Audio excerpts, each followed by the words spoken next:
ফেসবুকে বলো 1,60,000 একটা ফলো দাঁড়িয়েছে। আমিও তো একটা সেই ফলোয়ার গেইন করেছি, একটা নিজের স্বপ্নের বাইক কিনেছি। তো আজকের ভিডিওটা হচ্ছে একটা অন্য রকমের ভিডিও।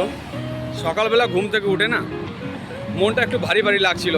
সারাদিনের মাথা কাজকর্ম করে আর কিছু ভালো লাগছিল না।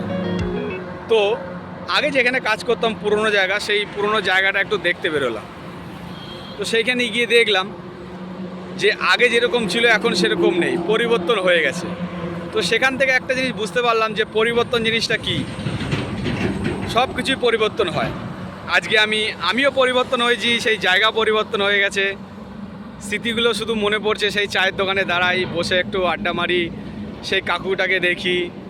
সবই সে কাকুগুলো সব সেইখানেই আছে, তারা বয়স্ক হয়ে গেছে।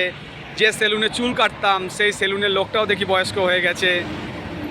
কিছুক্ষণ সেখানে দাঁড়ালাম, একটা চা খেলাম, চা খেয়ে দেখছি মন পর্যন্ত খুবই ভালো লাগলো যে যে না, জীবনে কিছু পরিবর্তন করেছি। তখন ছিলাম আমি জাস্ট সাইকেল নিয়ে ভিডিও বানাতাম, ফলোয়ার ছিল 5-10 হাজার। আজকে সেখানে গিয়ে ফলোয়ার দাঁড়িয়েছে ভালো, 60-70 হাজার একটা ফলোয়ার দাঁড়িয়েছে। ইউটিউবে বলো, তারপর তোমার সেই বাইক নিয়ে আজকে ঘুরতে পারছি। তো এইগুলোই তো হচ্ছে পরিবর্তন। কে বলে পরিবর্তন হয় না? পরিবর্তন হয়, সময়ের সঙ্গে সঙ্গে সবই হয়, শুধু নিজের কাজটাকে ঠিক রাখতে হয়। এটাই ভাবলাম আজকে। তো আমার ভিডিও বানানোর এটাই আজকের উদ্দেশ্য।